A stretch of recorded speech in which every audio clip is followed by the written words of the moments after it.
Captain Leo Marquez adjusted the controls of the research vessel Odyssey, keeping his eyes fixed on the shimmering surface of Jupiter's moon, Europa.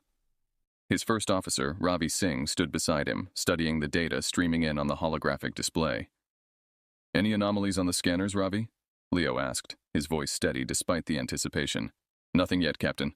The ice crust is stable, and the subsurface ocean readings are consistent with our last flyby," Ravi replied, swiping through the digital panels. Just then, a junior officer, Ensign Carter, burst into the bridge. His face was pale, his eyes wide with alarm. "Sir, you need to see this. There's something big coming out of warp near the outer marker." Leo and Ravi exchanged a quick glance before rushing to the main viewport. The stars seemed to warp and twist as a massive fleet materialized from nothingness, their ships sleek and menacing against the backdrop of space. "Sound General Quarters, Ensign. Get me a direct line to UNSC Command, now." Leo's command echoed through the tense air of the bridge. The crew scrambled into action, the klaxons blaring throughout the vessel. Ravi kept his eyes on the alien ships, his mind racing. "They're positioning themselves around Europa, Leo. It's a strategic encirclement." Leo watched the display, his jaw set. "Open a channel, Carter. Let's see if they're talkative." A few tense moments passed before the communication line crackled to life. An image flickered on the screen, revealing an alien with a chitinous exterior and piercing, luminous eyes. Its voice, when it spoke, was laced with an unsettling harmony. "I am Commander Thrix of the Caldari Sovereignty. Humans, you occupy territories that belong to us by ancestral right. Depart or face obliteration." Leo stepped forward, his stance firm. "This is Captain Leo Marquez of the Odyssey, representing the United Nations Space Command. We recognize no claim of yours. We are prepared to defend ourselves." Thrix's mandibles twitched, a sign of irritation, or amusement, Leo couldn't tell. "You misunderstand, human. This is not a negotiation. You have 24 hours to comply." The transmission cut off abruptly, leaving the bridge crew in stunned silence. Leo turned to Ravi, his decision clear. "Prepare for a long haul, Ravi. Inform the crew and start planning our next moves. We need to know more about these Caldari." As Ravi nodded and walked away to carry out his orders, Leo turned his gaze back to the looming fleet outside. "Carter, keep monitoring their communications. Anything you can pick up could be vital." "Yes, sir," Carter replied, his fingers flying over the controls. Leo's mind was already racing with possibilities and plans. They were outmatched, but not outwitted. The Odyssey might be a research vessel, but it was also equipped with some of the latest defensive technology. He wouldn't let Earth down. The Situation Room aboard the Odyssey was tense with anticipation and fear as Captain Leo Marquez convened an emergency meeting with his senior officers. The holographic table displayed the positions of the Caldari fleet, their ships now a menacing arc around Europa. "All right, let's get to it," Leo began, his voice calm but firm. "We've received their ultimatum. We have less than 24 hours to evacuate or they'll start their attack. Thoughts?" First Officer Ravi Singh spoke up, his tone analytical. "Their technology is advanced, but we've spotted potential vulnerabilities in their propulsion signatures. They rely heavily on something we don't yet understand. It could be a weakness." Leo nodded thoughtfully. "Good. We'll need more than that, though. Any success in breaking their comms encryption, Carter?" Ensign Carter adjusted his glasses, his eyes reflecting the data streams from his console. "Partial success, Captain. Their language is complex, but I've managed to intercept some tactical communications. They're preparing for a swift and decisive strike if we don't comply." The tactical officer, Lieutenant Maya Jensen, leaned forward, her expression serious. "We should consider a preemptive strike. If we can disable their lead ship, it might buy us more time." Leo considered this, then shook his head. "Too risky. We escalate without knowing their full capability, and we could provoke a response we're not ready for. Our best bet is to stall and gather more intelligence." Ravi interjected. "What about the governments back on Earth? Have we informed them?" "Yes, and it's chaos down there," Leo replied. "But the UNSC is mobilizing. They've asked us to maintain our observational post and keep feeding them all the intel we can." A new voice joined the discussion, that of Dr. Emily Joe, the ship's lead scientist. "There's another aspect to consider. The Caldari mentioned ancestral rights to the solar system. This could mean they were here before, possibly millennia ago. If we can find evidence of their previous presence, it might give us leverage." "Dr. Joe, I want you on that pronto. Anything, myths, legends, or scientific anomalies we've overlooked," Leo ordered. Emily nodded, already scrolling through her datapad. I'll start with geological records from Mars and the Moon. There might be traces we've previously misidentified. Leo stood, his gaze sweeping over his crew. Everyone has their assignments. I know this is what we trained for, but keep sharp. This isn't a drill, and it's not just about survival. We're the first line of defense for Earth. Let's be thorough, and let's be smart. As the officers dispersed to their respective stations, Leo lingered, looking at the holographic starscape dominated by the Caldari ships. He then turned to Ravi, lowering his voice. Keep an eye on crew morale, Ravi. We need everyone focused and at their best. Ravi nodded, understanding the weight of their command. Will do, Leo. We'll keep things tight here. With the meeting adjourned, Leo returned to the bridge. He stared out at the vast expanse of space, at the hostile ships that threatened his home. He wasn't just going to wait for the Caldari to make their next move. He would be ready, and so would his crew. They had to be. The command center on the Odyssey was alive with urgent activity, monitors flickering with data as the Caldari fleet commenced their first major offensive. Captain Leo Marquez watched the live feeds from Mars, where the colonists were scrambling under the sudden, devastating attack. Status report, Leo barked, his eyes never leaving the screen. Lieutenant Jensen, monitoring the tactical data, responded with grim determination. The Caldari fleet has launched a coordinated strike on Mars. They've disabled the planetary defenses within minutes using some sort of electromagnetic pulse. Major cities are reporting heavy casualties and widespread panic. Leo clenched his jaw. Visual on Mars, now. The main screen shifted to a bird's-eye view of Mars, where the red dust swirled under the harsh lights of Caldari warships. The once bustling colonies now looked like broken toys scattered across a playground. Communications with Mars Commander down, Ravi reported from his station. We're trying alternative frequencies, but it's not looking good. Leo turned to face his crew, his resolve hardening. Prepare for a long-range drone dispatch. We need eyes and ears on the ground. Carter, work with Ravi to get those comms back up. Carter nodded, his fingers already flying over his console. On it, Captain. Meanwhile, Dr. Emily Jo approached Leo with an urgent stride. Captain, I found something in the lunar archives. It seems the Caldari were indeed here thousands of years ago. We have overlooked some artifacts that could be of Caldari origin. Leo paused, considering this new information. Emily, gather everything you have. If we can prove they've been here before, it might give us something to use at the negotiation table, if it comes to that. The bridge crew worked feverishly as Leo made his way over to the communications station. Ravi, any luck? Just a moment, Captain. Ravi's hands were steady as he adjusted the settings. Suddenly, the static cleared, and a voice came through, laced with panic. This is Mars Command, under heavy fire, requesting immediate... The message was cut off by more static. Leo's heart sank. Keep trying, Ravi. Mars needs to know they're not alone. Leo returned to the central table, updating his strategic display. Jensen, I want options for a counterstrike. We may not have the firepower to take them head-on, but we can certainly make it costly for them to stay. Yes, sir, Jensen replied, already pulling up potential strike plans. As the crew of the Odyssey rallied to respond to the crisis, Leo felt a surge of purpose. They were outgunned, but not outsmarted. Every bit of data they gathered, every move they made, brought them closer to understanding their enemy. Keep focused, everyone, Leo called out, his voice carrying across the command center. We're not just saving ourselves here, we're fighting for all of humanity. Let's show these Caldari why Earth is not a planet to be trifled with. The crew's response was a unified nod. Despite the overwhelming odds, there was a palpable sense of determination in the air. They were ready to do whatever it took to protect their home. The cramped quarters of a stolen Caldari shuttle did little to ease the tension among Captain Leo Marquez and his small infiltration team. After a daring escape from the Odyssey amidst a diversionary skirmish, they were now disguised in Caldari armor, their shuttle blending in with the enemy fleet. Everyone check your gear, Leo whispered, eyeing the alien console with suspicion. The controls were unfamiliar, but basic pilot training covered enough for him to manage a rough handling. First Officer Ravi Singh, sitting beside him, adjusted his helmet. Visual disguise is holding up, but we can't rely on it for long. They'll figure out we're not Caldari if anyone tries to communicate directly with us. Leo nodded, turning his attention to the stealth approach they were about to undertake. Our objective is clear. We get in, download as much intel as we can, and get out without engaging unless absolutely necessary. Ensign Carter, the youngest of the team, checked his datapad. I've uploaded a virus that should give us temporary access to their databases. It won't last long before they notice the intrusion.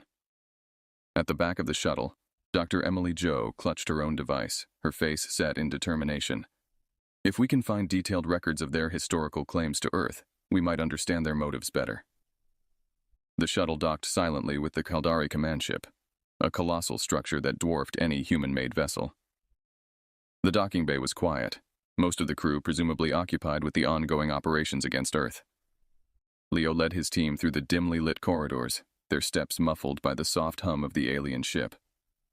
Ravi pointed to a panel by the door. According to the schematics Carter stole, the main data hub is 3 decks up. They moved swiftly, avoiding contact with the occasional Caldari soldier. Carter's virus held, the doors granting them passage without alert. Finally, they reached the data hub, a vast room filled with flowing holograms and alien script. Carter set to work immediately, his fingers flying over the holographic interface as he started the data transfer. It's working, but it's a lot of data. I need time, he muttered, glancing nervously at the door. Leo stood guard, his weapon ready. You've got 4 minutes, then we need to start moving back to the shuttle. As the transfer ticked on, Emily explored the adjacent archive, her translator device working overtime. There's reference to a previous Caldari civilization here thousands of years ago. They left Earth after a catastrophic event. It seems they believe it's still rightfully theirs. Ravi kept watch on the hallway, his voice low. It's not just about resources for them. It's about reclaiming a lost home. That's why they're so driven. The quiet hum of the ship was suddenly pierced by an alarm. Leo's head snapped towards Carter. Time's up! We need to move, now! Grabbing whatever data they could, the team hurried back towards the shuttle. They dodged patrolling Caldari, their hearts pounding as they retraced their steps through the confusing layout of the alien ship. Just as they were meters away from the docking bay, a group of Caldari soldiers rounded the corner. Leo and his team froze, weapons raised. Stun them, Leo commanded, firing his weapon. The Caldari fell, incapacitated but not harmed. They sprinted into the shuttle, sealing the door behind them. As Leo piloted them away from the command ship, Ravi let out a shaky breath. That was too close. Leo kept his eyes on the viewport, the stars streaking by as they made their escape. We got what we came for. Let's just hope it's enough to help us turn the tide. Back aboard the Odyssey, Captain Leo Marquez and his team reviewed the data they had stolen from the Caldari ship. The command center was abuzz with activity as they planned their next move. All right, let's break down what we have, Leo began, addressing his officers. Carter, start with their technology vulnerabilities. Carter stepped forward, displaying a series of schematics on the main screen. The Caldari ships are heavily reliant on a specific mineral for their propulsion systems, ziridium. It's rare, but we've detected significant deposits on Earth. If we can disrupt their supply or manipulate the mineral's properties, we could severely cripple their fleet. Lieutenant Jensen, the tactical officer, chimed in, her eyes sharp. We can use this. I propose setting traps on Mars. If we can lure them into mining operations, we can ambush them. Hit and run. Keep them guessing. Leo nodded, approving the plan. Do it. Prepare the mining sites with explosives. We'll make Mars a quagmire for them. Dr. Emily Jo, still poring over the historical data, added another layer to their strategy. There's more. The Caldari have a deep cultural reverence for certain stellar phenomena. The upcoming solar eclipse could be seen as a significant omen. We might use this to our advantage. Psychological warfare. Ravi Singh, ever the strategist, saw the potential. If we broadcasted a message during the eclipse, framing it as a bad omen for their invasion, it could stir superstition in their ranks. Confusion and fear could weaken their resolve. Leo considered this, then gave his consent. Prepare the broadcast, Carter. Sync it with the eclipse's peak. Make it count. The next few days were a blur of preparation and execution. The Odyssey crew worked tirelessly, setting traps on Mars and coordinating with Earth's forces to exploit every possible advantage. As the eclipse approached, tension mounted. On the day of the eclipse, the Odyssey hovered discreetly on the dark side of the moon, cloaked from Caldari sensors. Leo watched the solar event unfold, a dark shadow creeping across the sun. Now, Carter. Broadcast, Leo ordered.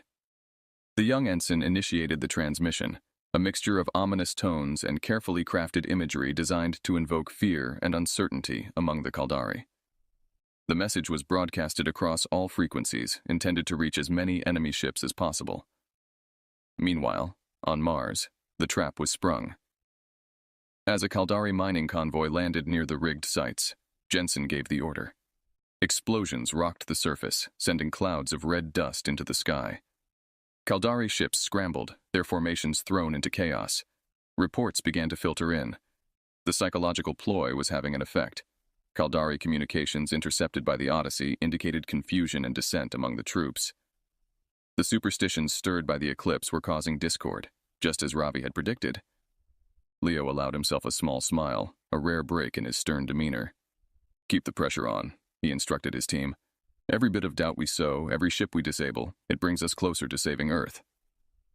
The guerrilla tactics continued, with hit-and-run attacks on Caldari outposts and continuous psychological operations. Slowly but surely, humanity was clawing back its ground, proving that even a technologically superior enemy could not easily conquer a united and resourceful Earth. Captain Leo Marquez stood in the Odyssey's command center, reviewing the latest reports. The guerrilla tactics had taken a toll on the Caldari forces, their morale dipping as Earth's resistance grew fiercer and more coordinated. Now was the time to capitalize on their weakened state. "Jensen, status update on the fleet readiness," Leo requested, his gaze fixed on the large tactical display which showed their next major phase of operation. Lieutenant Jensen approached with a confident stride. "Our forces are ready, Captain. The recent attacks have successfully diverted the Caldari's attention. We have a window to launch a full-scale counteroffensive. The main Caldari fleet is currently regrouping near Saturn, likely rethinking their strategy." Leo nodded, his mind clear. "Perfect timing. We strike now, while they're off balance. Prepare the fleet for a coordinated assault. I want every available ship to participate. This is our chance to push them back and gain the upper hand." As the crew set into motion, Ravi joined Leo, looking over the deployment plans. "We've prepared some new offensive technologies based on the data Carter retrieved. Modified torpedoes that should be effective against their shields." "Good," Leo replied, his tone resolute. "Ensure those torpedoes are distributed among the fleet. I want maximum impact when we hit them." Meanwhile, Carter and Dr. Emily Jo coordinated to ensure all communication channels were optimized for battle coordination. "We've set up a secure quantum relay across all ships. Should keep us a step ahead of any Caldari jamming attempts," Carter reported.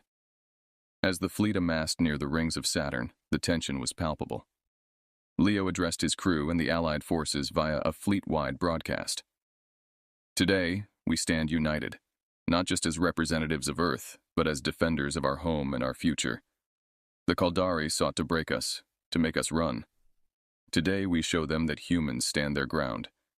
We fight not just to survive, but to prevail." With the fleet in position, the Odyssey led the charge. The Caldari, caught by surprise, scrambled to mount a defense, but the initial salvo of modified torpedoes broke through their shields, causing chaos in their ranks. The battle raged, with ships darting between the majestic rings of Saturn, exchanging fire in a deadly dance. Leo piloted the Odyssey through the thick of it, directing his crew with precision. Every maneuver brought them closer to a decisive victory. As the main Caldari command ship took a critical hit, a cheer went up among the human fleet. Ravi turned to Leo, a rare smile breaking through the tension. "It's working, Leo. They're retreating." Leo allowed himself a moment to watch the Caldari ships begin to pull back. "Maintain pursuit. Push them out of the system. We need to make sure they don't think of returning." The battle continued, but with every passing hour, the human fleet drove the Caldari further back.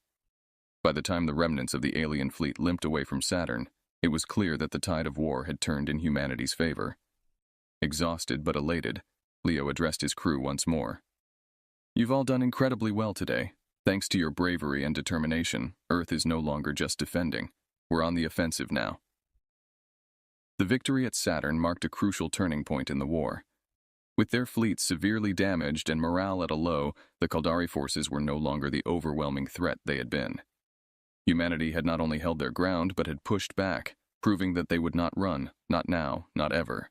In the aftermath of the victorious battle near Saturn, Captain Leo Marquez and the crew of the Odyssey regrouped and prepared for what they hoped would be the final push against the Caldari. As Earth's forces gained momentum, the Caldari, in a desperate bid to reclaim their dwindling advantage, launched a direct assault towards Earth. "Reports are coming in. The Kaldari are amassing for a large-scale strike. Their target is Earth itself, Ravi announced grimly as he stepped into the strategy room where Leo was coordinating with his top officers. Leo's gaze hardened. They want to hit us where it hurts. We'll make sure they regret that decision. Prepare all units. We're going home to defend our territory. As the Odyssey and the rest of the human fleet raced back towards Earth, Leo communicated with Global Defense Headquarters, synchronizing their strategies. The Earth's forces fortified their positions, readying every available weapon and soldier for the coming onslaught. Lieutenant Jensen laid out the defensive plans on the main display. We've set up orbital and surface-based defenses around key points, major cities, military bases, and resource depots. We also have squads specialized in ground-to-space combat ready to intercept any landings.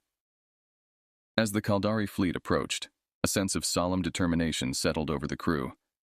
Everyone aboard the Odyssey and across Earth's defenses knew the gravity of the situation. They were not just fighting for control or survival now. They were fighting to end the threat to their home once and for all. The first wave of the Kaldari attack was brutal. Hundreds of ships descended from the sky, lasers and missiles carving bright arcs through the atmosphere. Earth's orbital platforms responded in kind, their railguns and missile batteries lighting up the sky with retaliatory fire. On the ground, civilians took shelter while military units engaged the Kaldari forces that managed to land.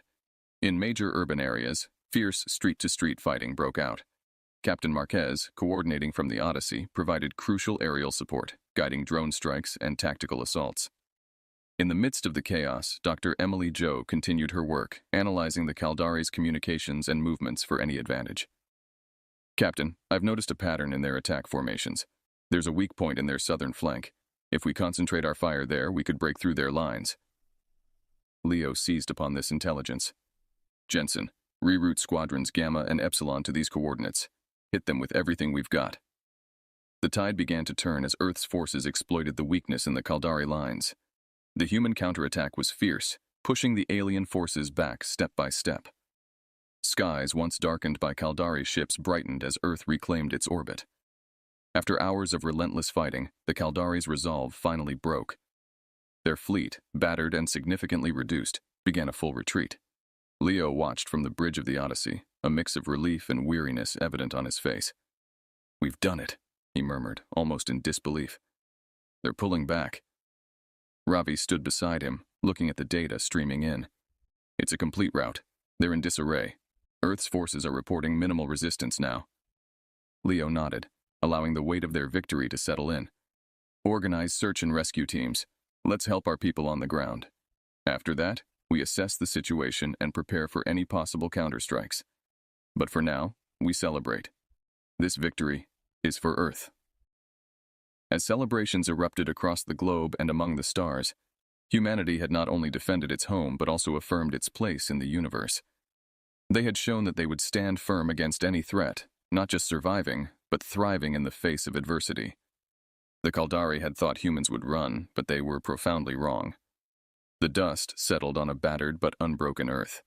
In the aftermath of their resounding victory, Captain Leo Marquez stood on the observation deck of the Odyssey, looking down at the planet they had fought so fiercely to protect. The blue and green orb was marked by scars of battle, yet it continued to spin serenely in space, a testament to the resilience of its inhabitants. Leo turned as First Officer Ravi Singh joined him at the window. "It's over, Ravi. We've pushed them back, for now at least." Ravi nodded, his expression mixed with relief and contemplation. "It's a significant victory, Leo, but there's much to rebuild, and the Kaldari could regroup. We need to stay vigilant." Leo agreed. "Yes, and we will. But for now, we can take a moment to appreciate what we've achieved. Earth is safe because of what we did." The communication channels were still buzzing, now with messages of thanks and coordination for reconstruction rather than war. Dr. Emily Jo approached them, a slight smile on her face. "Captain, the Council wants to commend you and your crew. There's talk of medals, parades." Leo chuckled softly. "Tell them we appreciate it, but our reward is seeing Earth whole and free. Still, make sure the crew gets the recognition they deserve." "Of course, Captain," Emily replied, her tone respectful. As the crew began the journey back to Earth, Leo spent his time planning the next steps for defense and diplomacy. The Kaldari threat had been a wake-up call to the nations of Earth. highlighting the need for unity and advanced preparation for any future threats. Upon landing, Leo was met with the cheers of crowds and the grateful faces of families reunited. The celebration was heartfelt, but the captain's mind was already on the future. In a meeting with global leaders, he advocated for a new coalition for space defense. "We can't go back to how things were," Leo asserted in the closed-door session. "The universe is vast, and we might not be as lucky next time. We need a united front, not just for Earth, but for humanity's future among the stars." His proposal was met with unanimous agreement, a rare outcome that underscored the impact of the recent conflict. Plans were set in motion to establish a permanent space defense force, one that would ensure the safety of Earth and its extraterrestrial colonies. Weeks later, Leo found himself back on the Odyssey, now docked as part of Earth's newly formed defense fleet. Looking out at the stars, he reflected on the journey they had undertaken. The challenges had been great, but so had the triumphs. Humanity had faced annihilation and had emerged stronger. "Ready to continue, Captain?" Ravi's voice broke his reverie. Leo turned, a firm resolve in his gaze. "Let's get to work. There's a whole universe out there, and we've got to make sure we're ready for whatever it holds." As the Odyssey set off into the depths of space, Leo felt a profound connection to his crew and to the planet they called home. They had shown the universe that humans would not run. They would stand and fight not just for survival, but for the right to live freely among the stars.